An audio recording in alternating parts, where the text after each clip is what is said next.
Your Honor, good afternoon, and the same caveat we talked about yesterday. Okay, sure. I'm going to expand things a little bit and cover some new ground and some old ground. And No problem. Mr. Frame, he's done. Good afternoon, Mr. Frame. Good afternoon, Mr. Salter. I want to take a little bit of a step back, Mr. Frame, and talk to the court a little bit about your personal background.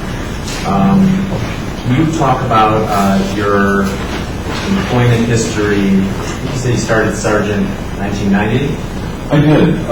Can you talk a little bit about your employment history, please, prior to Sargent? I sure can. Gosh, when I got out of school, I started a fishback and more electrical contracting, and they were, at the time, they were the biggest guy in the country. And, my father was a district manager at Fort States. I worked there, and then I worked as a construction laborer for years, and then some other general contractors. After I spent almost 5 years doing that, I went and got an electrical apprenticeship program and learned inside wiring by trade. And I worked for Higher Electric. Spent some years with them, and spent a short time with Continental Electric out of Gary here. And then I spent about 5 years for Lake Erie Electric out of Cleveland. I worked in their home office in the estimating department, started in the commercial division. I was on the road. I ran jobs at car plants and did some steel mill work for them. Sargent Electric hired me from Lake Erie Electric, and I went out of town for them to do a Prax Air Union Carbon. I just transformed their name to Prax Air. I want to stop you, Mr. Frame. I know you're my own witness, and I'm interrupting you, but I want to sort of take it in a little bit of smaller chunks. Okay. Just talk about your pre-Sargent employment, and we'll talk about what you did for Sargent. I apologize for interrupting. When and where did you learn how to estimate? Well, I started learning to estimate when I worked at Fishback and Moore in my father's office here in East Chicago. Started there, and then really learned to do most of it when I worked for Lake Erie Electric in Cleveland. You mentioned you worked for Higher Electric and Continental. Did you do estimating work when you were with them? I did not. No. I just worked as a journeyman for Continental, and for Higher, I worked as a foreman.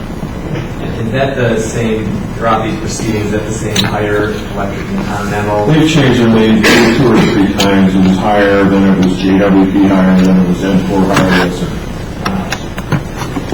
And when you were at Sargent, were Higher Electric and Continental competitors of Sargent's? Well, Continental was never really a big guy. The main competitors were, when I was a young man, was Mead Electric, Fishback and Moore, Tri-City, Sargent, E.C. Ernst was here for a while. And they, one by one, they all went by the wayside. Some of the contacts, let me take a step back. You started with Sargent in 1990, correct? That's correct. Can you talk about what your first position was for them? I was hired as a superintendent, general foreman type, job manager, and I did a Prax Air job out of town for him. Okay. And then what? Then one out of town job led to another out of town job. Back then, Sargent was a large contractor. They had a lot of steel mill work, and they had a lot of, all the in-town slots were held by regular guys. So if you were a young guy and you wanted to get ahead, you had to go do road jobs one at a time. What were you hired during your first, call it 10, 15 years, what were you hired to do by Sargent? I was hired at Sargent to be a superintendent / project manager. Went out of town, ran jobs, the whole gamut. A lot of them was from cradle. Used typically on a road job, it's from cradle to grave, involved in the estimate, the installation, and the closeout. Did your position change in or around 2004? Yeah, a little bit before then. I was out of town, and we were in Gettysburg, Pennsylvania, and Hunterstown, actually, in a large 3-on-1 cogeneration plant. And Sargent, unfortunately, had some bad jobs, numerous ones. They all hit at the same time, and they had to go through a massive austerity program. They terminated 5 or 6 vice presidents, which led to their bankruptcy. I was brought back and made the general supervisor in Chicago. I was in charge of all the labor and all the projects. I worked for a guy named Paul Brown. How long do you remain in the position as general superintendent of the East Chicago office? Oh gosh, probably 2 or 3 years. Then we had our bankruptcy, and Paul Brown left Sargent, went downtown to run Kelsey Burnett's office in downtown Chicago. And that's when I was made manager by Fred Sargent. The manager of what office? The East Chicago office. Is that been around 2005? I'm going to say 2004, 2005 when there was. Can you tell me generally, report generally what your responsibilities were as the general manager of the East Chicago office? Just basically trying to hold in there, sell some work, get work, manage the work, place the guys on the jobs. It was tough back then. Coming through the bankruptcy, we lost some really good clients. We lost a bunch of good guys. They left other customers. Quite a few guys went to Mead Electric. We lost the Praxair account after 20-some years. Yeah, it was pretty tough. We came in there week to week and didn't know if the doors were going to be open. And then they sold to the current investor group. Can you tell me how your role and responsibilities changed, if at all, from 2005 until 2014? Well, basically, it was the same. It was run the office, get work, sell work. I had to then start overseeing all the estimates as the chief estimator retired down at Chrysler, and I got forced into that role. The difficult part was there was no one left to go to and ask for guidance or some counsel. Harry Bouchel was gone. My dad had went to live with God.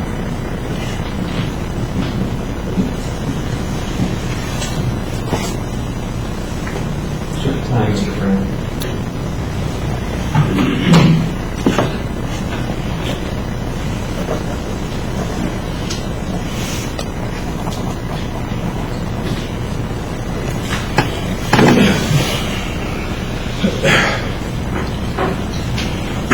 Excuse me, please.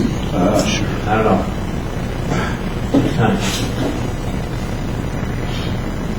So then we were kind of on our own, you know, and so we had a lot of good guys, and a lot of guys that came up through the system.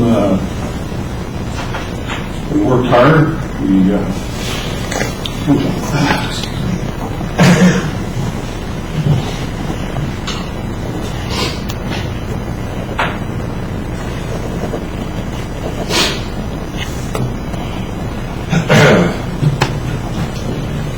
Excuse me, I feel foolish.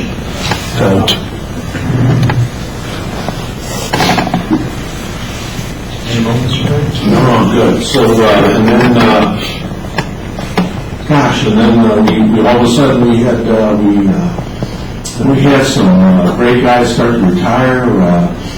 But I was able to get some of those guys to come back and help out on a consultant basis. I got a couple other retired guys to help with some estimates to help me out. And let me ask you this, and help you and help move this along a little bit.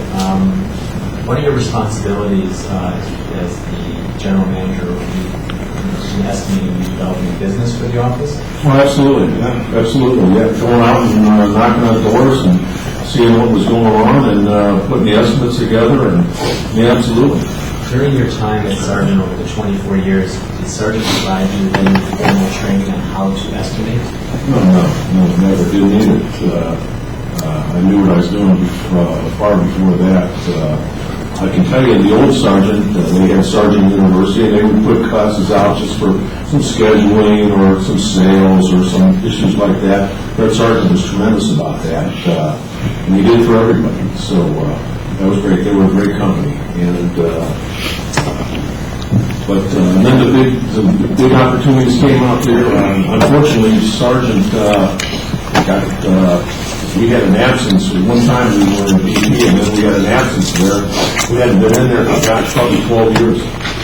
And then this tremendous expansion was going to come with the refinery. And gosh, we clawed and fought and scraped and made a few people, and we had a couple contacts, and we developed it, and got a chance, and basically me and Electric had everything. And yeah, through a lot of hard work, a lot of great people, we got our chance, and we got in there, and we did some great things.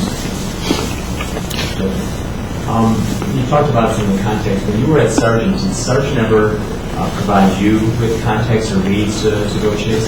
No, never. No, the ownership of Sargent were investors. They weren't in the industry. Mr. Dake had some engineering background, but they didn't. We chase our own. And most of those guys we knew from being years and years in the industry. And gosh, I mean, guys, especially in the mechanical portion of the general contractors, those guys change places. They change companies all the time. And just contacts we build and acquire ourselves. Knocking on doors. I'm going to talk to you a little bit about the contacts. Mr. Voss, a little bit about estimating, so I know your knowledge of estimating is certainly vast. I want to go back to something that Mr. Kelly asked you about, which were base labor units. And I think Mr. Kelly said base labor units are one component part of an estimate. Do you recall discussing that, Mr. Kelly? I do, yes. Are there other component parts of an estimate? Oh, yeah, absolutely. I mean, to get an estimate, first thing, you look at what the job is, where it's at, you got to get the scope. You have to dissect the scope and see what the work is. You have to always do your own jobs. What do you mean by that? Well, I'll tell you what I mean by that. I mean, if you're going to take a job at risk, you have to know what risk you're going to take, and then you try to mitigate your risk. And the whole goal on an estimate is get your prime cost. That's what everybody's at. What's my cost? What's my prime cost? That's the name of the game. And once you got your prime cost, and you get your prime cost by components of your labor, your material, your equipment, the schedule, the time frame. There's just so many different components that you have to look at. What you're responsible for, what your subcontracts might be responsible for. And then you have to put your estimate together, and you have to get some type of it. You better have an execution plan in your mind and how you're going to do this job, so you know how you're going to bid that job, because you've got risk there. You've got to mitigate your risk. That's what we do. And then you say, after that, you can look at your labor and you can say, do I want to factor my labor? Do I need to factor my labor? Do I factor it up? Do I bet on it come? Do I factor it down? Do I think I can get a better buyout on my material? Do I take that buyout now when I'm submitting my price so I can try to beat my competitor? Do I look at my insurances? What my insurances are paid up? Is my single fuel paid up for the majority of guys? I might be able to cut a point and a quarter. Yeah, that's what. And that's you got to look at the commercial paper. Look at all the requirements. An estimate's there's a lot there. You gotta know what you're doing. When you worked at Sargent, I take it you were familiar with Sargent's some of Sargent's labor units when you worked there? Oh, absolutely, yes. Are you using or have you shared any of Sargent's labor units with MJ Electric? No, this is completely different. We're not doing it like that. MJ has a different system. They've got an estimating department that I'm not making. Sargent was a great company. MJ's taken it to the next level. And when I was up there and saw what they're doing, it's impressive, especially on their estimating department, because they're border to border and coast to coast and so many big jobs. They have to, and they've got more items. They have more assemblies built in their estimates, and they have more. They've refined their software in their computer in a recap sheet that they can make adjustments on the fly. And they did some of their installations in groups. We never did that at Sargent. And they did different sizes of conduits together. Calling those assemblies. Yeah, it's completely different. You mentioned about you yourself, are you a union employee? I am. I'm a member of local Union 697 International Brotherhood of Electrical Workers. Have been for 30 plus years. And in your experience in the 30 plus years as a union employee, have you seen occasions when union employees move around to different electrical contracts? All the time. There's an old saying, that's all a union electrician can do. That's what he has. He can quit at any time and go out for, if there's another job, he can go out for the same pay scale for another contractor. Guys leave for a different job, they chase overtime, they don't like the supervisor, they want to go somewhere else. Might be a long-term job, might be an indoor job, might be a clean job, might be a job where it's going to be multiple phases and they think they can get on it and last there for a long time. It's commonplace. While you were with Sargent Electric, did you come to know a gentleman named Randy Johnson? I did. Yeah, I do know Randy. You tell the court when you first got to know Randy Johnson. I was managing Sargent's office, and I had hired a gentleman named Jim Simmons from Continental Electric. Well, he didn't learn his craft, and he was the vice president of Continental Electric, but he left to buy Continental Electric, and that didn't work out. So I ended up, I had a chance, I met with him, and I had started a commercial division at Sargent. They hadn't had one. My initial hire was Paul Zinniak, but then I brought Jim Simmons in to bolster that. So Simmons left Continental. Randy Johnson worked for Continental. Randy Johnson had made comment to Jim Simmons that he was unhappy. Continental was a family lifestyle business. They were owned by the Walton family. Mr. Walton was retiring, his son was coming in, and the guys didn't like young Walton. Johnson let it know that he was unhappy and he wanted to become a sergeant, but he wanted to bring 5 or 6 of his guys with him. So, did you have occasion to, when you met with Randy Johnson, where was he? He was working at, his account was Arsenal Middle, basically it was Arsenal Middle West. He had the 84-inch hot strip mill wrapped up. He had all the work there, and he had the 80-inch cold rolled sheet mill wrapped up. We hardly ever done any work there. We had most of the iron producing, glass furnace and whatnot wrapped up. And he also had most of the work at the canister wrapped up. Talented guy, he had a talented crew. So anyway... let me just slow you down. Sure. Slow you down. What electrical contract? You said he was working. Is he working for Arsenal Middle or was he working for an electrical contract? He worked for Continental Electric. And at the time you met with him, was he working on a particular project for Continental Electric or for a particular customer? He was in an Arsenal Mill. He was at the 84-inch hot strip mill and the 80-inch cold rolled sheet mill. He was mainly doing T&M maintenance work. Okay. And then you met with Mr. Johnson while you were at Sargent. And tell the court please what happened next. Well, basically Randy laid himself off and his whole crew. Work was good at the time. We put a call out, foreman called my name in for him. And he came right to Sargent and brought I think 6 guys with him. But Gary Goshen, Mike Bucher, Matt Stuckey,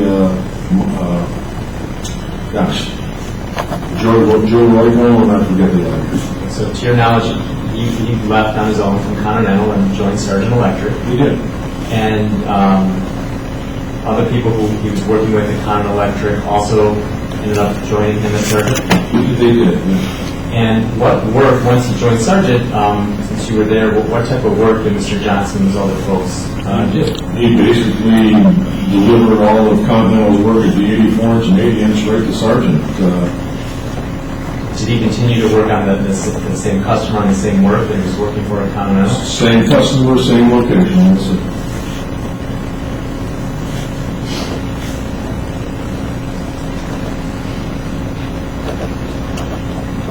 Talked a little bit, kind of jump around to keep us moving towards the end of the discussion with Mr. Kelly.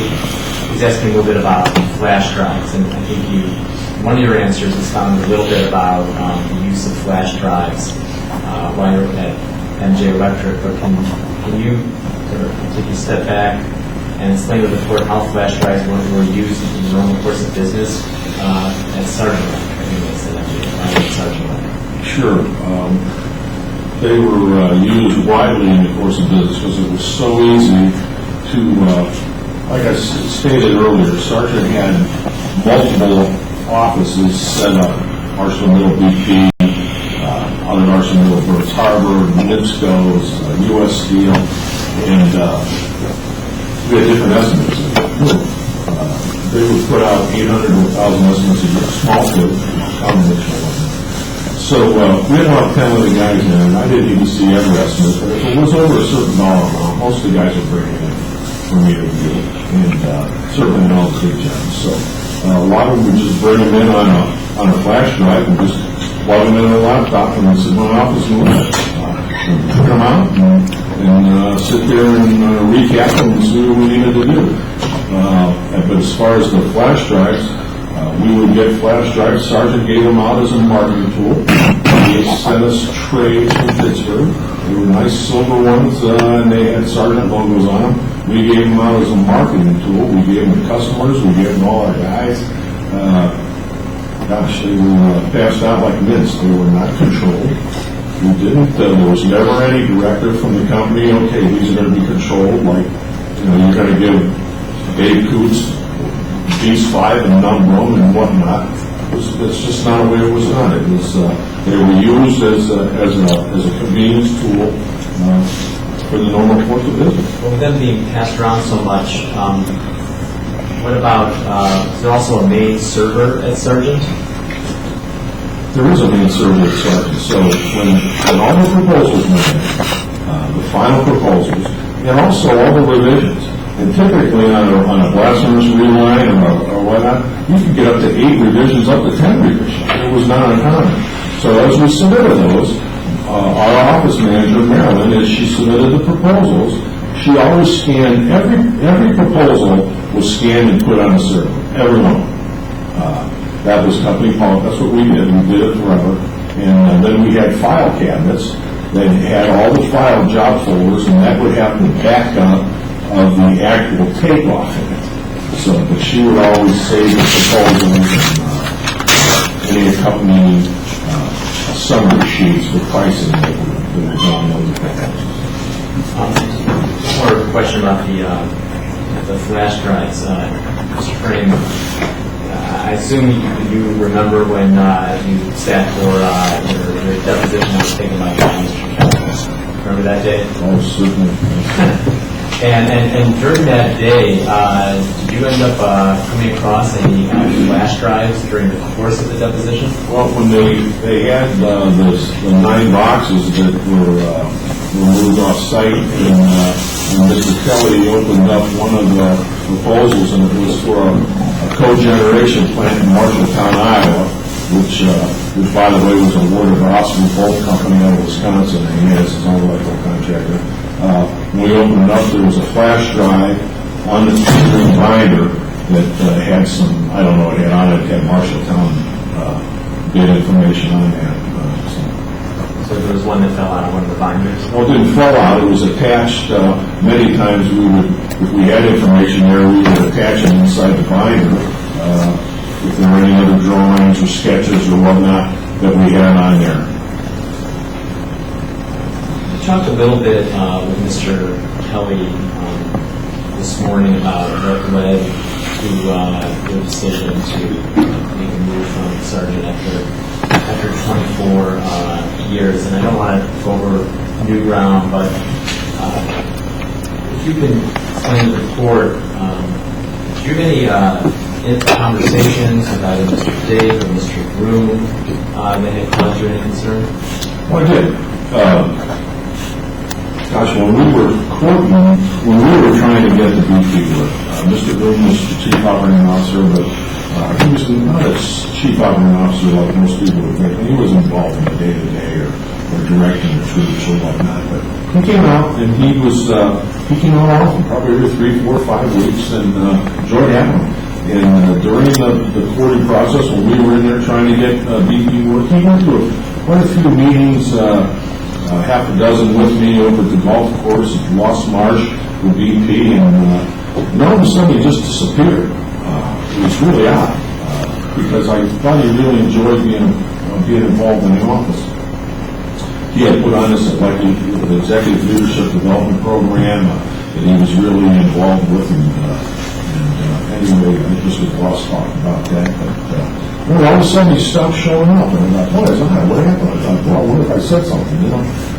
Then it come to find out later, he had tried to sell his shares, and he kind of, I don't know, for some reason he just got out of the business for a while. At least he didn't come out like us, and we never heard from him. Never heard from him. And then after, it was probably in 2012 or 2011, maybe it was early in 2012, Mr. Dave was out, and he was the president and CEO, and he was in Jim Boss's office, and we were all sitting there talking, and he told us that he wanted to sell his shares. That he was trying to sell his shares to two of the other partners, Bernie Riley and Dave Manon. And he told us, Mr. Dave told me and Jim Boss, that this will be good for you guys. This ought to be good for you guys. And he said, I remember him telling me, he said, you know, the problem with this partnership is there's no exit strategy.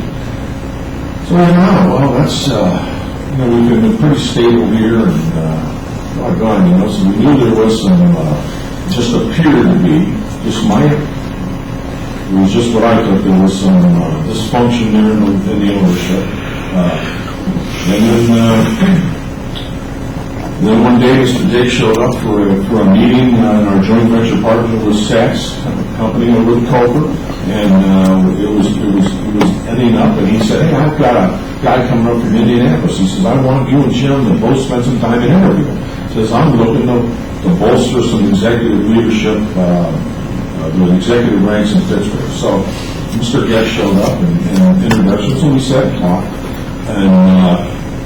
And then, gosh, I think it was in September sometime, I got an email from him. I was at the apprenticeship monthly meeting. I'm on the apprenticeship board. He said, call in at 8 or 9 o'clock. So it was me and Jim Boss and Chuck Reed. We all called in from respective places. I called from my car, and Mr. Dave announced that Mr. Guest was made president. Mr. Frame, I want to talk a little bit. I think you talked to Mr. Kelly this morning about an incident with regard to some states where there's a disagreement between you and Mr. Guest. And if you can, I just want you to briefly sort of describe that story, what happened, and sort of put it in a context as to why you were upset. Briefly. I'll do that.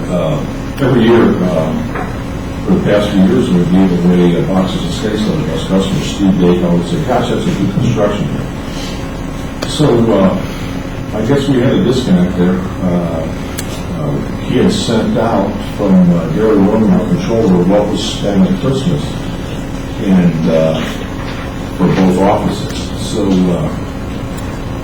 I think it was $28,000 for Pittsburgh or whatnot, and 20-some thousand for our office. But so we ordered the steaks, and I was at a partnership meeting for the month, and I got a call from Mr. Guest when the meeting was over. I was in my car driving back to the office, and that's when he was telling me, he said, I'm not going to do these steaks because he had some reasons and whatnot.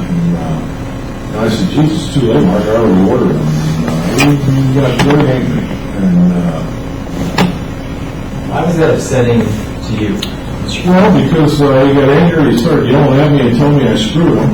And nobody ever talked to me like that. I never screwed anyone at Sargent. I got the company out of bankruptcy from the office from nothing. Worked my tail off and got the connection to VP. And on top of that, I'm the guy who sold the converter lines for the blast furnaces at U.S. Steel and the Sawyer lines. I never did anything but benefit this company. And that really struck me. I didn't appreciate it. And I thought I was going to lose my job. So I got back to the office. And that same day, we were having our company Christmas lunch, which we were feeding our people in the warehouse. Pittsburgh was having it at some country.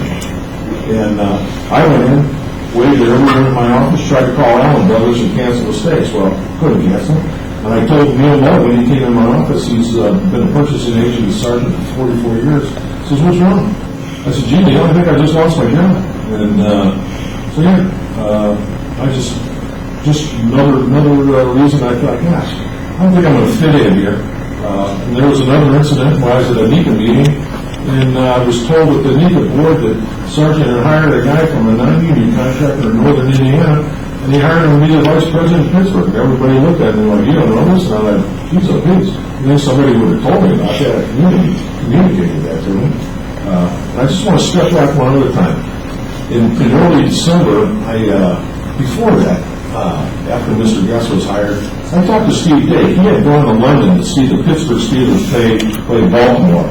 And on his return back, I had sent him an email. Steve, I'm reaching out to you when I talk. He called me from Reagan Airport. Said he had some time going through customs. I just told him, I said, Steve, I don't think Mr. Guess is in tune with his industrial work. I don't think he knows anything about steel work. Steve said, we need to teach him. Oh, gosh, Mr. Guess's personality is, I don't think that was going to work. So I reached out and told Steve I was unhappy. And then December 9th, at a meeting downtown Chicago with Gary Brown, I voiced some of my displeasures there about what was going on. And I asked him for an employment agreement. And he told me, he says, what do you need? You don't need one. I says, oh, I'm going for security. I don't feel secure there. It was just, I just came to the realization that, geez, I don't know if I fit in here. And, this wasn't about anything. When it came down to it, it wasn't about Mr. Guess. It was about me and my family and where I was going to go to spend the rest of my career. Thank you, Mr. Flynn. That's helpful. Your conversation with Harry Burchell, and you talked about it with Mr. Kelly a little bit, the idea of MJ Electric being a possible option for you, is that something that you suggested or Mr. Burchell suggested? I was talking to Harry. Harry suggested, he said to me, he says, I've done some, he had just done a large code generation plant in West Virginia. It was called Longview.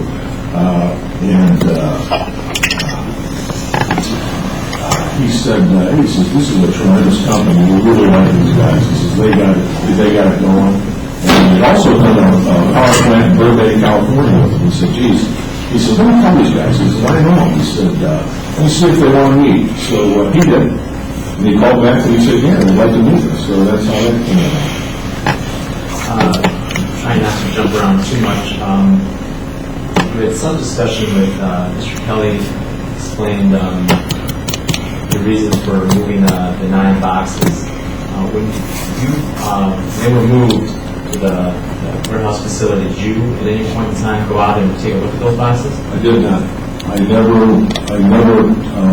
visited the warehouse. I don't know where they were. I never saw the boxes. I never went to the warehouse. I didn't see them until they showed back up in the East Chicago warehouse, and I believe they showed back up in the same cellophane wrapper that the pallet was sent out in. And after you had put your stuff in there and they had been wrapped up and sent, did you ever reopen those boxes or take anything out of it? No, sir. No, I did not. Did you ever copy any of the materials that were in any of those boxes? No, sir. No, I did not.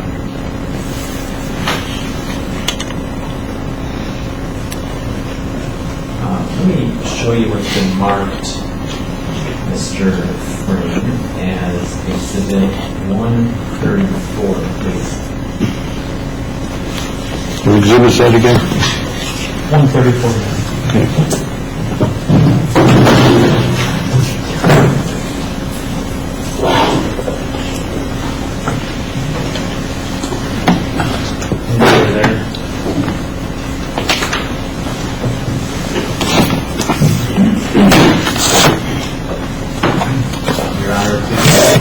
Okay.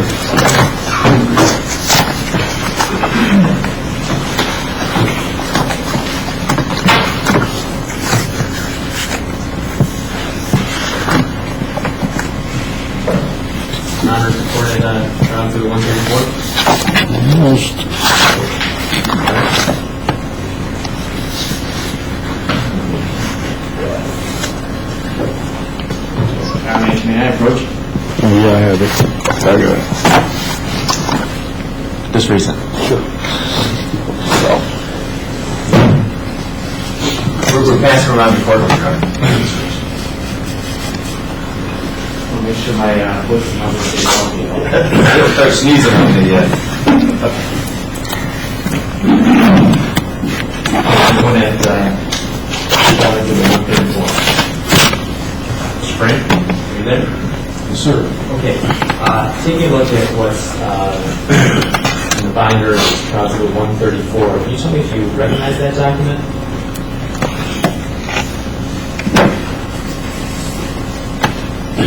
This is the document for the lease or release of the warehouse in Town Point. Is this the lease that you were talking about where the off-site of the Sargent's main facility where some of the tools were? Yeah, we needed someplace. We didn't have enough room, and we looked in East Chicago, but the pricing for warehousing in East Chicago, the cheapest we could find was like $4,500 a month, and for that we might as well buy it, and nobody was interested in that. So we got this place for like $12.50 a month, I believe. It's a good deal. It was safe, and it was dry. And If you look on page 2, the listed landlord is called J.R.A. Properties. Do you see that? I do.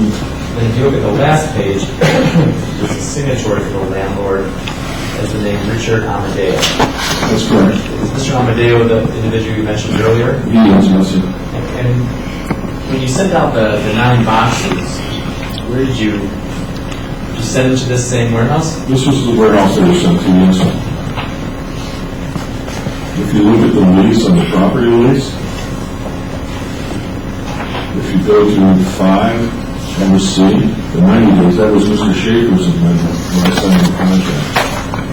And this is a lease between, well, it speaks for itself, but between J.R.A. Properties and Sargent Electric. That's correct.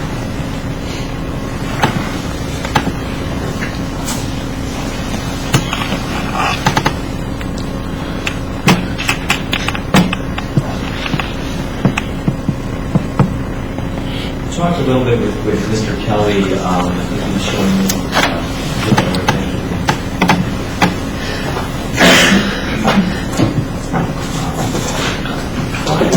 some business analysis, and we had some discussions about Mr. Simmons and Mr. Bella, and Mr. Alberson, 2 Schumans, and somebody.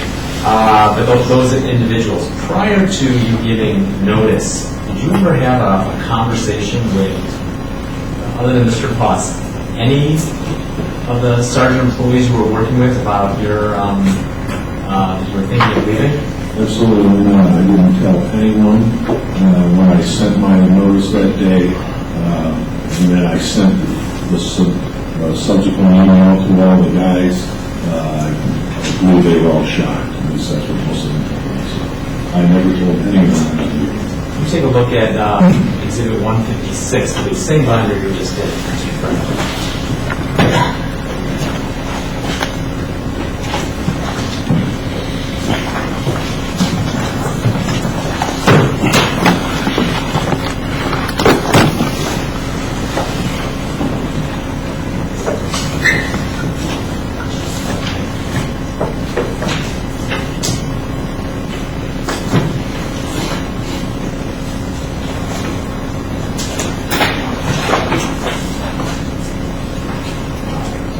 You recognize the email at the bottom of 156?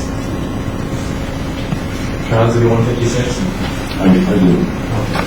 And talk about this email, who you sent it to, and when you sent it. Is this the notice you provided? It is. I sent it to, obviously, Mr. Guest. I sent it to copy Jim Ross, Steve J., Garrett Brown, Beth Lawrence, Dick Reckenwell, and Chuck Lee. That's where I announced that I was leaving the company. And did you also send a separate email to various employees? I did. Following this, I did, yes, sir. And is that how you gave them their initial notice of your decision? I did. Now, prior to providing notice to both management, Sargent, and to the other employees on February 10th, you had some preliminary discussions with MJ Electric about people that may or may not fill out the branch of the team you were trying to put together, correct? That's correct. And did you at some point mention some of these individuals by name to the MJ Electric management team? Eventually I did, yes. And did you make any promises to them about these folks coming with you? No, absolutely. I was told we couldn't promise that anyone would follow us. These guys were all talented, self-motivated accomplished, contributing people. And we had no idea who would follow us, because there would have been two job openings at Sargent, and a lot of these guys, I assumed, would have vied for my job. There were many of them that could have done it and filled it and done it well. But we also felt that if we'll get somebody, I mean, we know a lot of people, we would eventually have gotten some really good people. Well, there was also some discussion with Mr. Kelly about the bonuses and the trucks and who those were ordered for. What was your understanding of who those trucks were ordered for? Right now, when we first did it, it was just we need to get them, so when we get these guys, we can hand them out. At the time, we had no guarantees who was going to come. And so they just said, well, you better order some trucks. Trucks take a little while to get.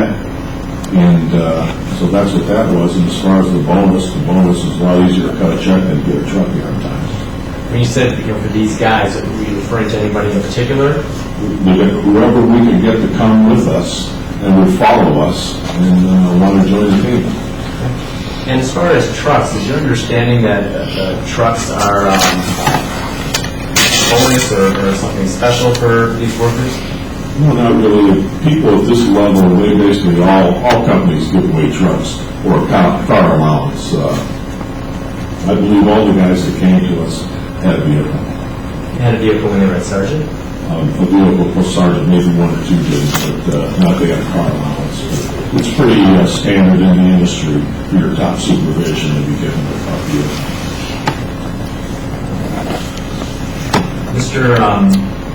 Kelly asked you a question about after you provided your email notice, you mentioned one of the trailers, I believe, at Arsenal Middle. Can you explain before why you went there? Absolutely. I mean, these are guys that I have been working with forever. I wanted to go out and, since I caught them by surprise, I didn't have a phone anymore. I wanted to go out and look them in the eye and shake them and just say goodbye. One of the people you bumped into in the trailer was Paul Schumann. Yes. How long do you know Paul Schumann? Oh, gosh, I've probably known Paul since we were in Hunter's County back in 2001, 2002. Dennis Hathaway, geez. I've known Dennis for, gosh, going on 30 years. Dave Coots, known him for going on 30 years. Quite a few of those guys. I've known a long time. Dave Cole, the field accountant out there, I've known him for 25 years. Yeah, they're long-time friends. I want to talk a little bit about the timing. To walk you through, I think, what's been, give or take, established in the chronology. What was the date that you accepted your offer, signed your offer letter? Oh, gosh, I think it was January 28th, something like that, am I close? No, it's okay. Let's see if I can show it. I'm pretty close there.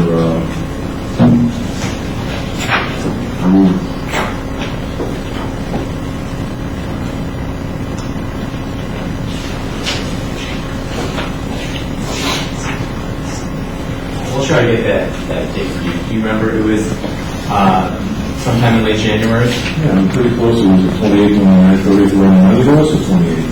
I signed it the date, and then I had to FedEx it to him. I don't know what they received it. And then February 3rd, I think you talked to Mr. Kelly about that was the date that you took a look at the some potential office space. Yeah, we just went in the afternoon for a couple hours, drove down in Munster. We drove across 45th on Island, and we drove back up Klein and stopped at a couple of places, wrote down some numbers, and went back in Asian Pond. Yes. Tell me what you did on February 4th, the next day. On February 4th, it's a Tuesday. Every Tuesday, the village meeting. And so many, Sargent does a lot of national maintenance agreement jobs. And to be compliant with the national maintenance agreement policy committee, you have to apply for site extensions. And you do that online. And every year, Sargent has to pay a fee to belong, to talk, and the There's a fee associated with that. And you're required, so that you don't get fined, to apply for a site extension, and when it's granted, then you have to do a pre-job meeting at the building trade. You go there, you do each job, and you have to take 30 or 35 copies for all the business agents. And they pass them out, and the president of the building trades, they read them off, and they read what the job is, and then they ask all the business agents if they have any complaints or if they're in agreement with this. And then you go through each of them. And I think on that day I did about 16 of them. I did them yearly, and then any time we did a job, we would have to do it if it was a separate capital job. Your work on February 4th, is that for the benefit of MJ Electric or for the benefit of Sargent? Well, certainly for the benefit of Sargent. I would have never left. There was no one else that did that, and if I wouldn't have done that, they would have been subject to multiple fines. And then on February 5th, is that when you went on your vacation? I did. Yeah. I was gone. I left the 5th, and I come home. I came back Sunday night, and I came in Monday morning and gave my notice. In 2013, did you use up all of your vacation days at Sargent? I never used all my vacation. I never used it in 2013, 2012, 2011. No. And it was Sargent's policy type of either use it or lose it? Use it or lose it. Yep. You gave notice on February 10th, went to the trailer, and said your goodbyes and left the premises. Can you describe how that was emotionally for you? It was very tough. You know, these were people that I had a deep bond with. It was hard to leave Sargent Electric, but it was best for me. It was time to leave. It was best for me, best for my family. Sargent made a choice. They were going forward in a different direction, and I feel that I was part of that. So. Going back to the folks that were still at Sargent employees that were still there at the time that you left. Did you receive any directive from MJ Electric as to how to handle letting those employees were interested in making a move? Absolutely. We talked about it, and they said, listen, there'll be a job posting on the MJ website. You tell anybody who's interested on the website, fill out an application, attach a resume if they can, and apply. Take a look at Trial Exhibit 118, please. It's in a different binder than you previously been looking at.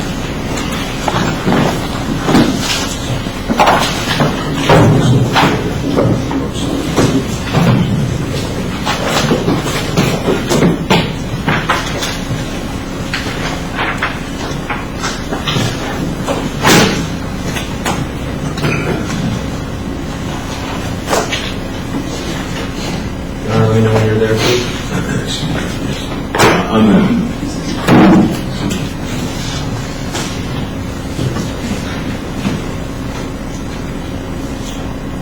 Your Honor, is the court there at 118? Yes. Okay.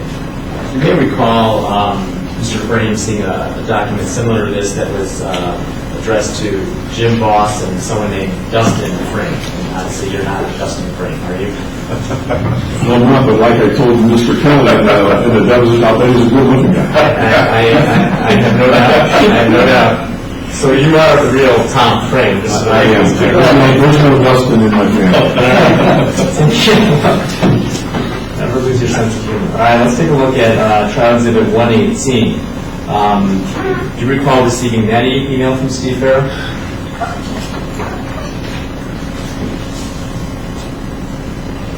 Yes. I'm sorry? Yes, I do. Okay, and is this the...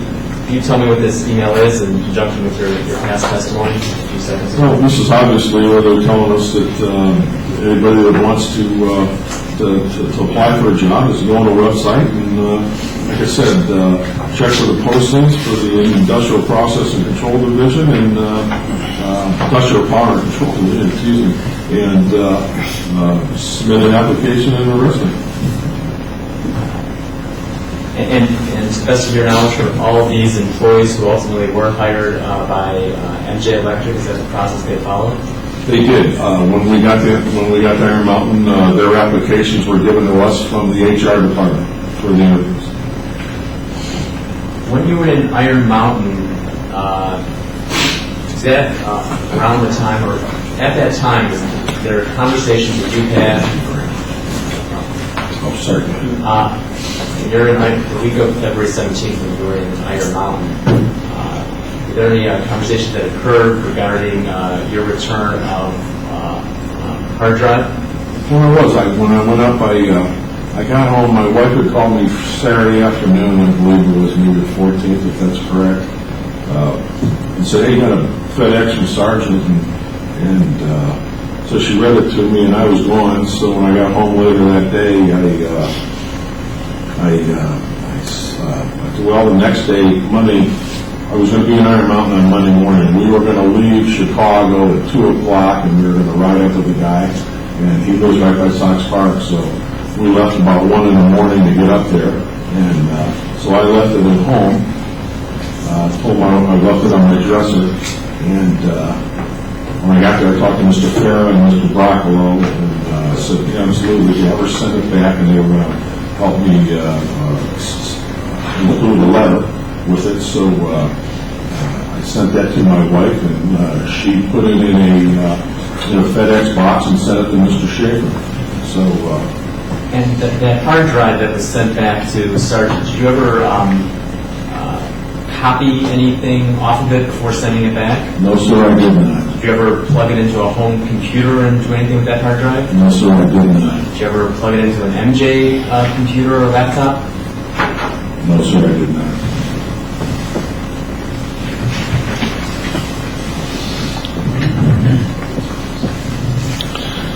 Did you realize even that you had it, Mr. Frame, when you gave your notice on February 10th? No, I had it in one of my bags. I guess you call that's all. Briefcase? Yeah, and it was in one of the bags. My computer there. But when you left that day, did you realize you still had it? No, I don't think I did. It was a pretty emotional day for me, Mr. Solinger. That was pretty tough to walk out of.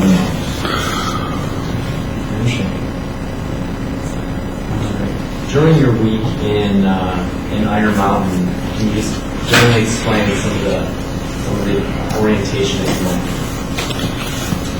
Well, we got to meet all the people at MJ, the different, we got to meet the procurement, purchasing, payroll, HR, estimating, engineering, sales, got to meet all the executives.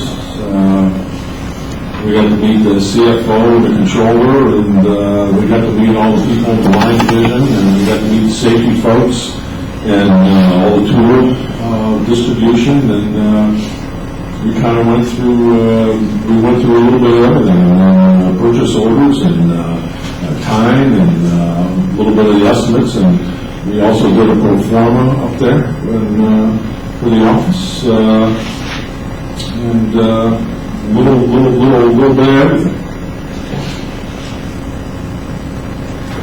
Now, when you returned back, did you start reaching out to any of your contacts in the industry? Well, absolutely, yes. And what was the purpose of doing so? Well, we just wanted to let them know that I had left Sargent, I was at MJ, and we opened up an office, and we were hoping to get the opportunity to compete. And we can go through some of them, but the people that you reach out to, how long have you known those folks? Oh my gosh, many of them, 25 plus years. So many of these guys, I'm 57, you'd be surprising how many guys are still there that started when we were all young guys. Gosh, Homer Gatlin was the Vice President of Operations for Matrix. Homer and I competed against each other in junior high and high school sports our whole life. Mike Spur from Morrison, he was an honor. I could go on and on with guys. Ron Planger from Marshall Middle, he's an old LPD. I can name a dozen guys, 15 guys at Marshall Middle. They're all old LPD or inland guys. Gosh, everybody's still hanging on, coming to the end of their run. You know. As far as their contact information, is contact information that you became familiar with through your years in the business? Yeah, absolutely, yes. think actually you used that phrase, and I want you to elaborate on it in response to Mr. Kelly asking you if you could find these names in a phone book. You may have also said the internet on some occasions. I don't want to speak to Mr. Kelly. But then you said something in the sense of, well, if you're in the business, Oh, yeah. names. Can you expound on that? Well, sure. It's like if you're in any business. If you're in the business, you ought to have a wherewithal to be able to root around and do some due diligence and get phone numbers or contacts. It shouldn't be that difficult. I mean, if you've got a lot of friends, you can always call and get numbers. Talk them locally here and some regionally. And how long have you been in the business, Mr. Kelly? 30+ years.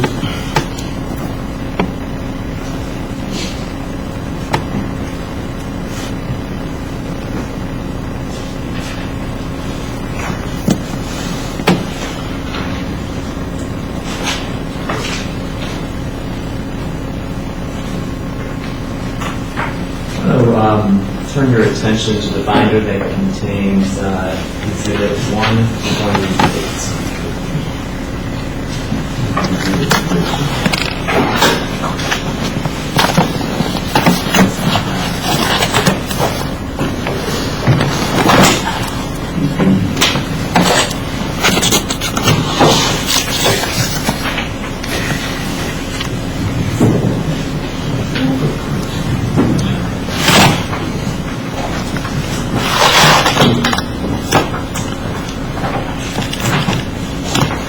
Also have open at the same time if it's possible, Mr. Frame, Exhibit 159. It's a different binder, so that might be easier to have them both open at the same time.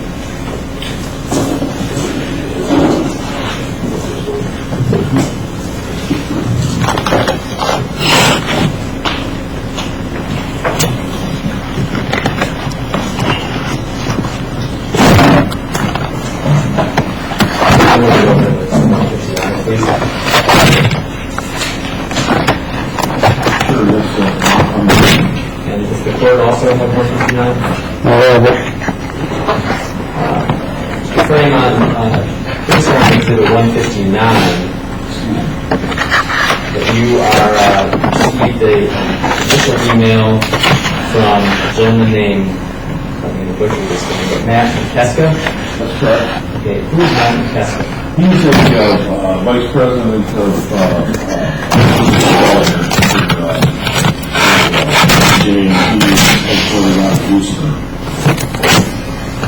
And you sent an email back to Mr. McKeska on February 12th, 2014, requesting some information. Can you explain that email to the court, please?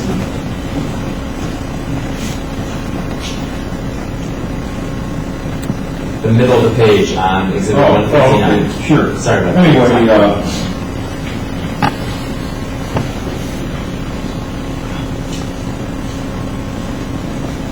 well, what I was doing was I was telling him I had sent an email to Rocky Shaw at Arsenal Middle and told him about what I'd done, et cetera, et cetera. I was with him today, and they had said, yeah, they had heard I'd moved. And I told him, I said, Rocky, what do I need to do to get in and see? And he said, this is the 7 things you need. So these are just some, just what I sent out there to let them know I needed some help on some of these items that I would have access to. Okay, and what information, what items were you seeking from Matt McKeska? Is that what's listed here, the 7 items? Yeah, well, I mean, I was looking for MJ brochure, introductory brochure. I was looking for ISNet membership and certification, that kind of data, safety data, which I could get from the safety department. But I was just telling them that when I spoke to them, they said they would send them use of AM USA 102 and 108 rate sheets to us. And they wanted to know what geographical areas NJ would service. They're always interested in that. They wanted a past project list. They wanted to know if we were double-breasted and could do non-union work. And as far as the rate sheets, were those rate sheets that you put together? Arsenal Middle sends you a template. Or what rate sheets were you asking for from Mr. McKeska? I wasn't asking for rate sheets. What I told him here was the use of the Middle USA, that'll be forthcoming. I was just telling them these are the 7 items that we're going to need to get together. I see. In order to do what? In order to be to attempt to get a master services agreement at Arsenal Middle. Now let's take a look at Exhibit 128, which is thick, and I honestly don't want you to go through all of it, but if you can describe for what is represented in Trial Exhibit 128, you may want to read from, familiarize yourself. This was, I talked to Rocky Sean. Rocky said, hey, listen, just call Kevin Poland. He's going to be your contact. So I talked to Kevin, and we set up a meeting, and his assistant, Dan Anderson, they sent us we went in to see him. Myself, Jim Voss, Marty Sutton, I believe it. So we talked about the company, we talked about what value we could be, and so he said, listen, I'll send you the AM, it stands for Arsenal Middle, 102 and 108, that's their terms and conditions and their rate sheets and what they're going to pay for, et cetera, et cetera.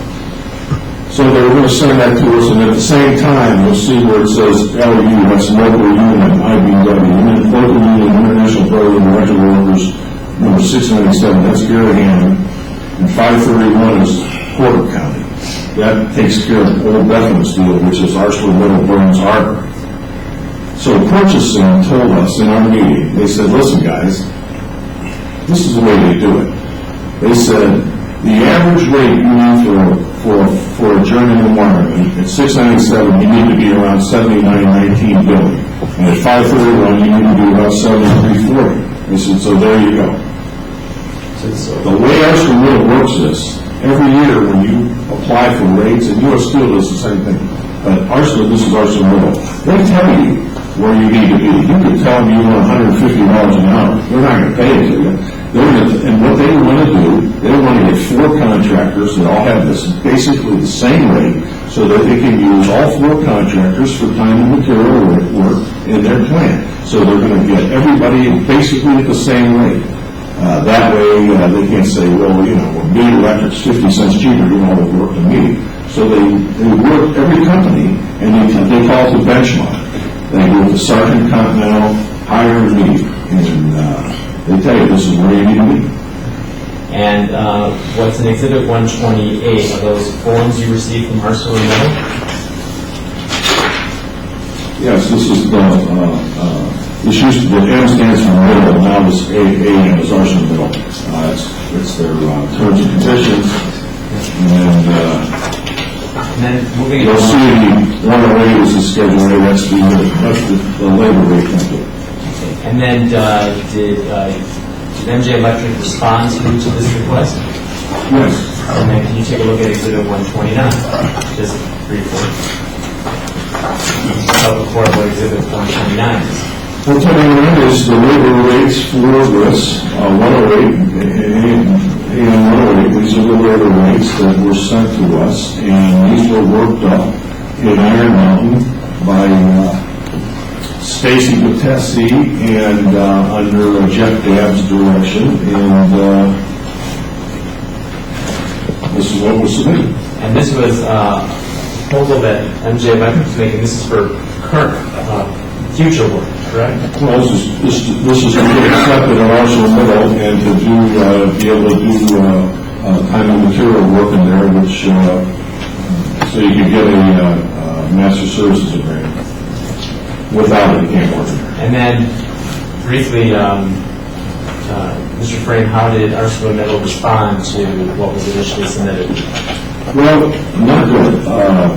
What happened was we have some amendments. Then they dealt with a few different things, identification, a couple other items, and right now that's where we're at. They haven't accepted that because they haven't accepted our amendments. Can you take a look at Trial Exhibit 130, next one in your binder?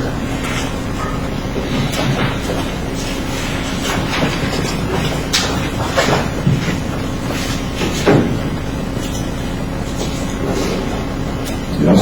And emails at 130. can tell the court. Yeah, this was an email back from Matt Anderson, who's Kevin Poland's analyst, and he's telling us there's some problems here. You can see our 3 bullet points that we needed to correct. So we didn't, we made a few mistakes here. We had to correct them and resubmit them. And then, did you send a revised rate sheet to them? We did. And if it's easy to quickly identify Mr. Frame, then take a look at Trial Exhibit 131. It's the first exhibit of a different binder.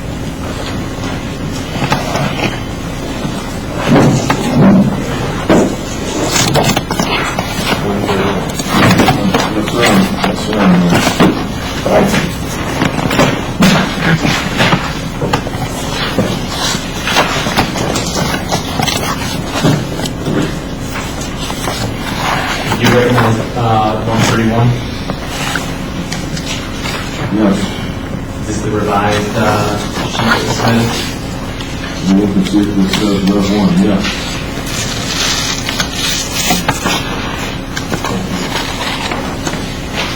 You can close that. Frame?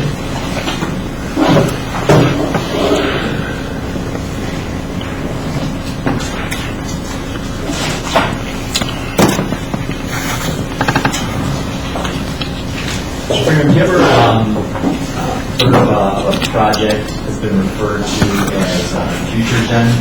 Absolutely, yeah. When you were with Sargent Electric, did you ever participate in any bids that were submitted on behalf of Sargent Electric in connection to something called Future Gen? Yeah, absolutely. I worked on to it. I'm gonna try to take it in pieces because I imagine I know the story.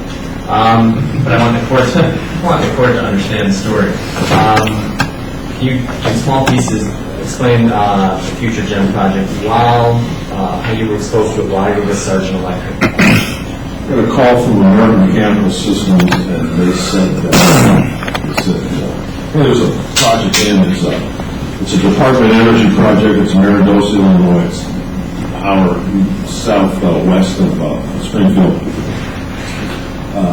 It's an existing power plant. And it's been on, President Bush started it, and it just never took off, and then Obama was revamped it. They had like 10 years to get it off and running. And one of them, make one story short, they said, hey, we're going to go in, and there's going to be 3 islands. The first island was the air separation, and it was going to be bid to Air Liquide. Air Liquide is like the competitor to Union Carbide or Praxair. Okay, so 3 islands. First island, air separation. Air separation. Second island's a boiler. And the boiler was already awarded to Babcock and Wilcox / Burns McDonald was the engineering company for separate bids. The third island was the extraction, and that was never out for bid.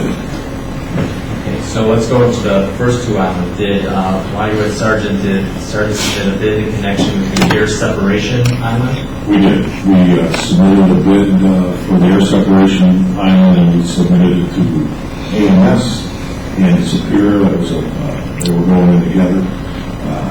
Superior is a general contractor, AMS is a mechanical contractor. We submitted a bid to LakeCo, and I believe we submitted a job to MC Industrial, another large general contractor out of St. Louis. Can you explain it to the court? Is that one bid for the air separation unit, or is that 4 separate bids? No, it was one bid. We just bid to 3 different people. 3 different It jobs? wasn't 4 misled. AMS and Superior were bidding together. Understood. So we submitted 3 bids. Same bid. Same bid to 3 different people. So it gives you 3 different chances to be awarded the project. That's correct. And that was for the boiler. No, I'm sorry, it was for the air separation. Okay. How about when you were there, did Sargent ever submit a bid for? Following that, and while we were working on that, we got contacted by a guy named Logan Cook from Burns McDonald. And he wanted to know if I wanted to bid, Sargent wanted to bid the boiler island. Absolutely. So he sent us the bid documents, and it was a bill and quantity bid. It wasn't completely engineered, but he said he would send it to multiple people, and he would take the 3 low bidders and work with them for additional pricing as the project was defined. So we submitted a price for that. Now, go back to your separation for a moment. Was that, to your knowledge, was that job awarded to Sargent or anyone else? That job is, there's permitting issues down there. Nothing's been awarded. How about for the boiler? Has that job been awarded to Sargent or anyone else, to your knowledge? No, sir. Again, there's permitting issues. There's Department of Energy. It's a government project, and they have permitting issues. Nothing's been awarded. Since moving to MJ Electric, have you been a part of any bid for any work in connection with the Future Gen project? Well, we have. Can you explain that to the court, please? Iron Mountain called and said that they had been contacted by 3 general contractors, Bowen Engineering, Allen King, and J.J. Collins, with some additional embedded work for the boiler line, separate bids. So we put a price in and priced all 3 of them. Okay, so you received from MJ Electric and Iron Mountain this prospective opportunity? That's correct. And is this for the same boiler work that you did when you were with Sargent?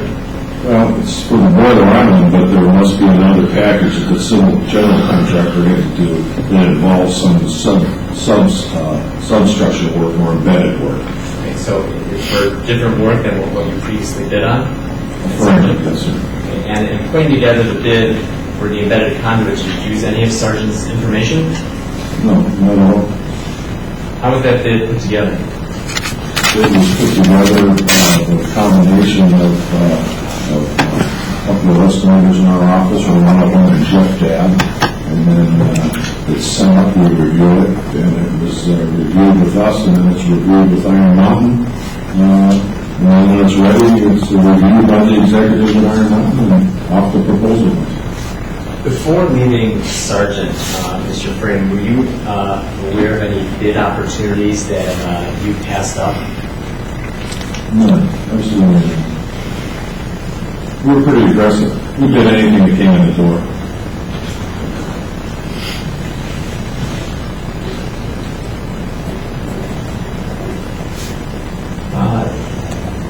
Mr. Kelly showed you in Sargent's expert's report, he showed you attachment L. I'm not going to have you open it up, but he, I think, referred to a document that referenced your resume. Remember that testimony in response to Mr. Kelly? Yeah. Would you have any reason to work on your resume other than if you're thinking of leaving? Well, absolutely. I mean, my resume had to go in with the Future Gen bid, and oh gosh, I believe we would have been with the boiler island, because that was a $30 million plus bid. Is a resume something that is often submitted in connection with bids too? Always on large proposals. You always have to put your resumes in for your org chart. You have to give them an org chart and the accompanying resumes of all the many players for your staff.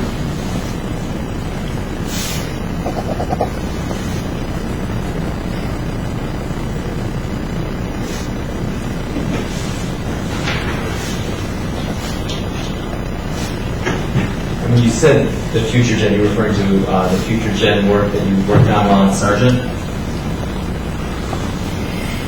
Yes.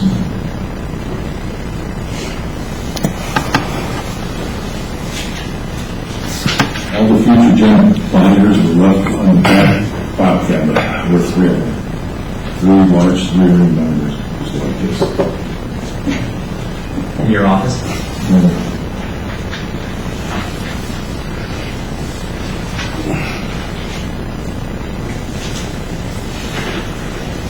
Under similar to what I said yesterday, I can have a brief moment just to Go ahead. may be done, but I could have like an Go right ahead. Thank you. Actually, if everybody minds, I can talk to him real quickly. Go ahead, Just take sure. An official break. Not official.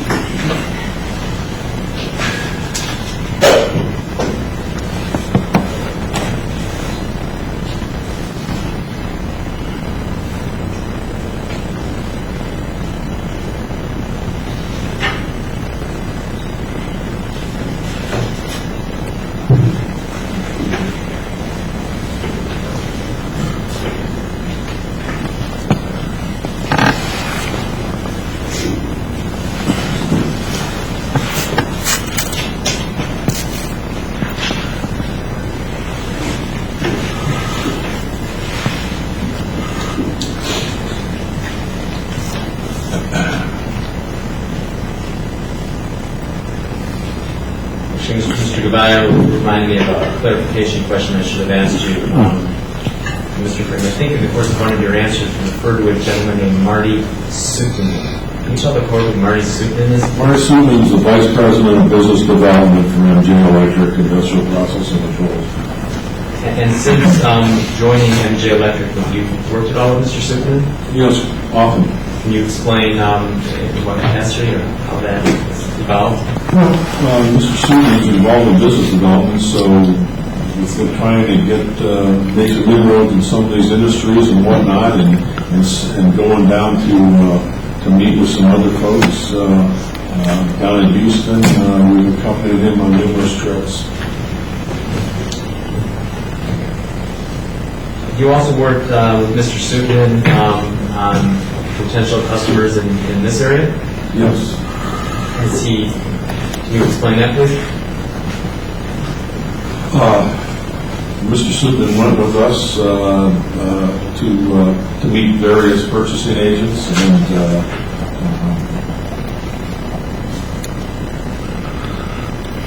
he shared his contacts with us as far as Mr. J. Jack over at NIPSCO and some of the people that he knows at Price Gregory and Edbridge and places like that. We answered some questions for Mr. Kelly regarding Monasol. I just want to be clear. Before you left Sargent Electric, were you aware of an opportunity to bid Monasol Line 18 before you left Sargent Electric? No, I wasn't. Like you said, Mr. Kelly showed me that takeoff. It was just a takeoff. It wasn't a proposal. Your Honor, I have nothing further at this time subject to any... Kelly, Mr. Kelly. how long do you think you're going to be? 10 minutes, 15 Go minutes. ahead. Okay.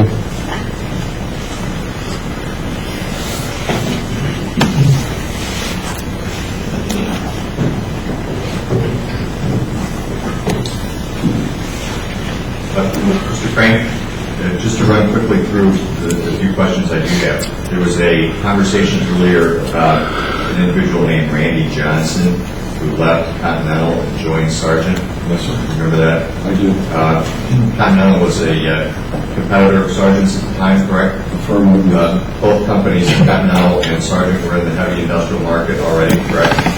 They were, and Continental was also prevalent in the commercial industry.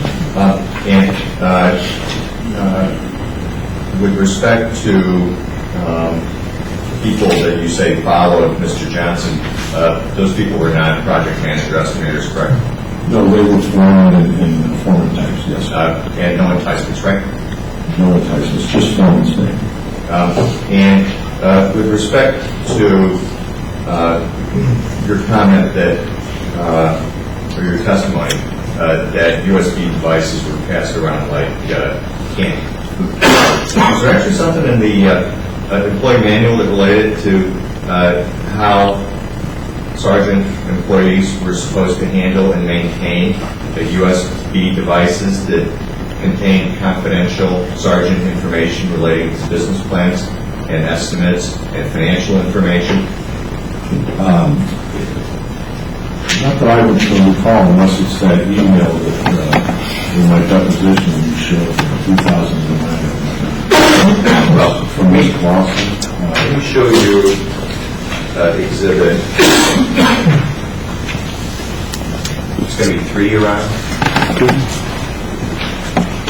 Mr. Frank, that would be the first binder, 1 through 50, I think.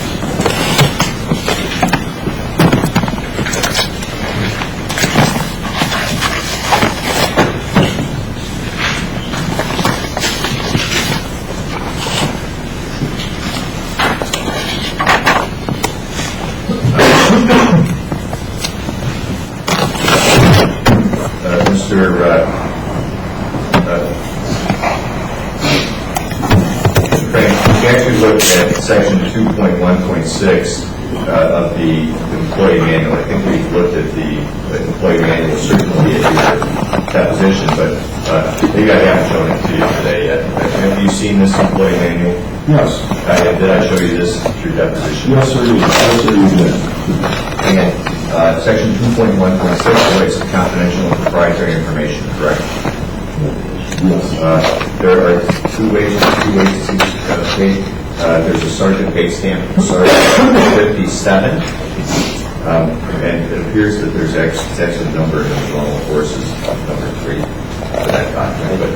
But the base lettering for the convenience of everybody is Sargent 57. Mr. Crane, do you have that page? Yes, sir, I do. Okay.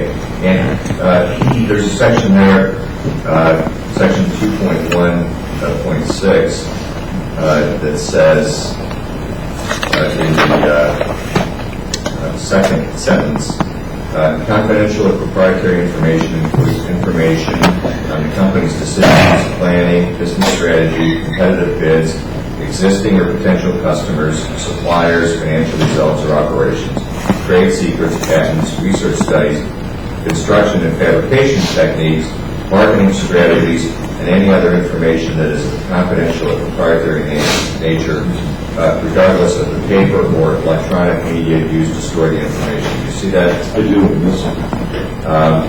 And it also says in the next paragraph that as it relates to using confidential or proprietary information, you're supposed to limit access to authorized persons with a need to know that information, right? That's what it says, yes, sir. It also says in the last sentence of that paragraph, you must take special care to assure that the use, receipt, well, I just transposed that. You must take special care to assure that the receipt, use, and disclosure of confidential or proprietary information belonging to others is handled properly. You see that? I do, yes, sir, that's what it says. And with respect to the handling of that as a result, you weren't supposed to pass it around like candy, right? You were supposed to keep track of USB devices that had confidential information related to Sargent, correct? No, obviously, we were in violation of this, and the whole office was, yes, sir. And you managed the office, right? I did, yes, sir. And as it relates to a conversation about telephones, I think that you were asked a question by Mr. Saldinger about having a meeting at the trailer. We talked about this earlier, that you stopped, you left Sargent, you quit on the 10th, you immediately went to the ArcelorMittal trailer, you saw Mr. Schuman and Mr. Simmons and Mr. Hansen, right? Yes, sir. And you just said one of the reasons you went is because you didn't have the phone, right? I didn't have a Sargent phone, I had an MJ phone. You did have an MJ phone, right? Yes, sir.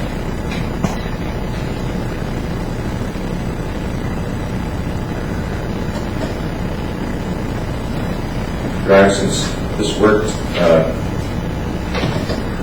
well, I'm not sure what's best to use. I don't know. Or to Use the other if you want. use the book. Yeah, why don't I do that? I'm going to refer to all of the exhibits 8 and 64.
Now, I'm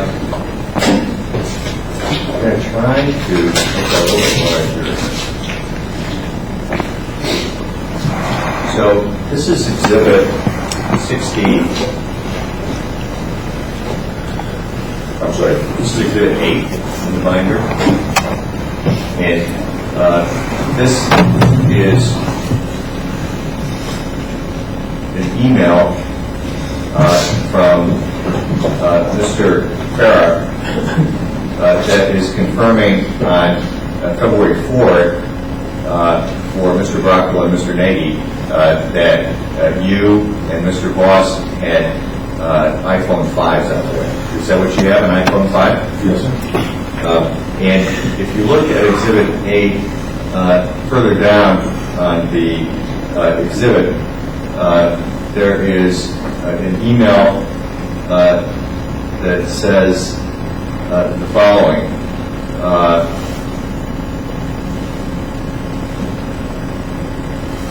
That they need assistance on 2 items as of February 3rd for you and Mr. Voss. One item is they need assistance to get you your new phones sent to your home address by Saturday, right? Yes, sir. Do you have your phones by Saturday? I haven't I got home Sunday night at my house, yes, sir. Right. And the reason it's being pointed out here why you needed those new phones is because there was a concern at MJ and for you, right, that if you didn't have them, that you would lose access to your customers and supervisors, right? Well, just needed a phone, so I could start doing business. Right? So you could have immediate access to your customers, right? I hope so, yes, sir. And the only customers you had at that point were Sargent customers, right? Check it out for, the only Sergeant customer. The only people who you were dealing with at that point were customers who you were dealing with at Sargent, right? You weren't handling meat customers. You weren't handling Continental customers, right? The only customers were Sargent customers, right? If you put it like that, but you also, when you say that, all those same customers, meat and Continental, also service all those stuff. Right, but I don't want to argue with you, Mr. I'm not trying to argue, sir. But were you working for me or for Continental at that time or at Sargent? No, I wasn't. And so the reference to customers wasn't to me customers or Continental, it was to Sargent, right? Those customers that I was going to go try to get out and start working to see if I could become MJ customers, yes, sir. Right, including the ones we talked about today from BP to ArcelorMittal, et cetera, right? Yes, sir.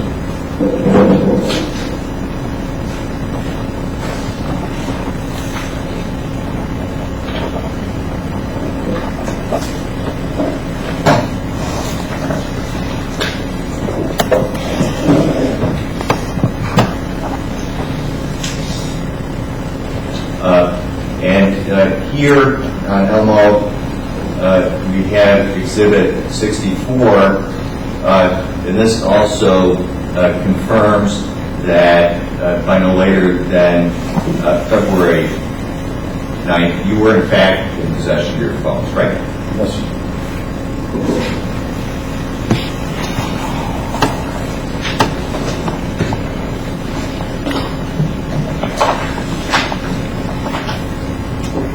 And now, you were also talking, correct, about the master service agreement.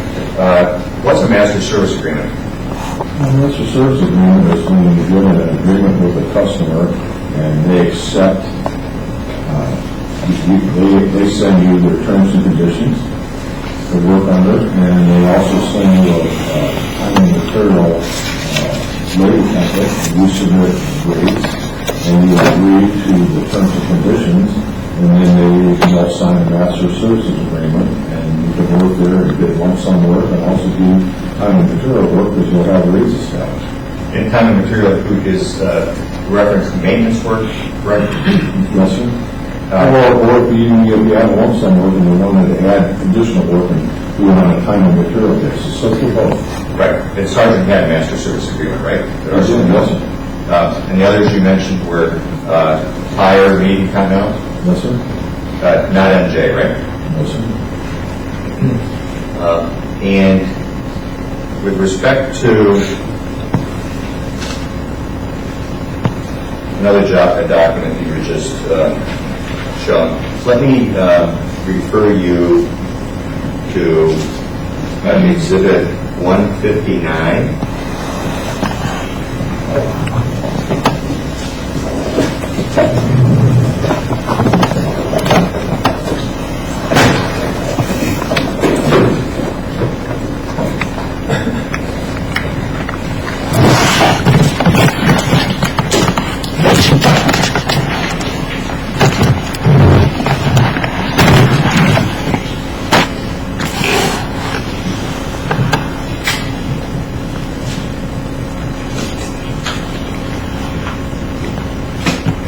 Okay, Your Honor, I'm going to try one more again one last time since it's up and running. Okay. Now,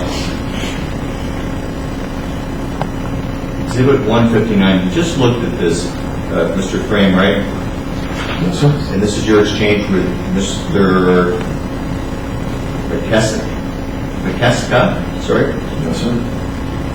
And there is, and as I understand, again, this was an exchange that relates to you trying to prepare ArcelorMittal rates and whatnot in order to get a master service agreement. Is that the topic? Yes, sir. And if we take a look at the end of this email on February 12th at 5:55 p.m. From you to Matt, I want to expand this to the particular line we're interested in. If you look at line 4 on this document, do you see it? Yes. T&M rates, equipment rates, MUSA forms, and then there's a parenthesis that says forms forthcoming, and it says I have information to share for discussion. Do you see that? I do. And this document was dated February 12th, 2014, right? Yes. 2 days after you left Sargent, right? And the information that you have to share is what? All right, I'm just going to tell them how when you go in to build these rates, what you need to do, and that ArcelorMittal will basically tell you where you need to be, and they'll give you what's called a benchmark rate, and you have to work within that benchmark. And they also take what they usually do for that benchmark rate. They'll give you need to figure out 8 hours on JW, 2 hours on a foreman, and an hour on a GF. And then what they do, they come up with a blended rate. So that's what I was going to start telling them about. Because you've done that at Sargent, and MJ hadn't done it with ArcelorMittal, right? Well, that's correct, yes. Those are my questions.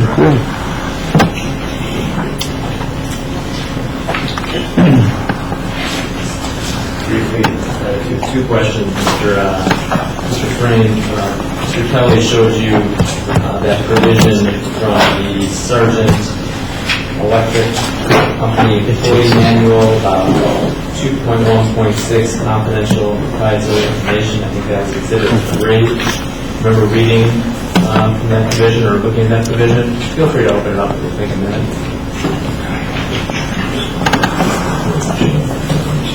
Which one are you looking at, Counsel? Let's try Exhibit 3. Okay. And go by the bottom lower base numbers, Judge, Sure. for 57. Okay, I got it. Thank you. Did you have Mr. Frame? Yes, sir. Yes, sir.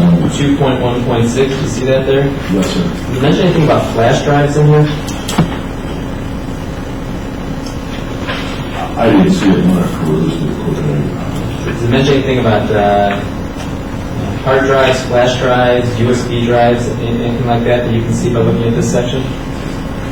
No, I don't see that, sir. And did you ever receive any sort of written policy, email policy about how to handle USB drives, flash drives, anything like that from Sargent? No, sir, we didn't. But they did have the Sargent logo on it, right? They did. And you were told to use them for marketing and hand them out to customers? Right. And nothing further. I have two questions. Go ahead. If you look at 2.1.6, it actually says paper or electronic media.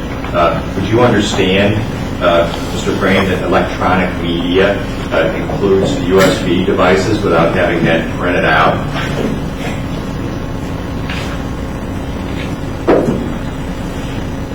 Boy, I don't know that I can answer that. So, is it your testimony for the court that you thought, well, as long as my confidential information is on a USB device, I could just pass it around like candy to Meade or Hire or anybody? Of course not.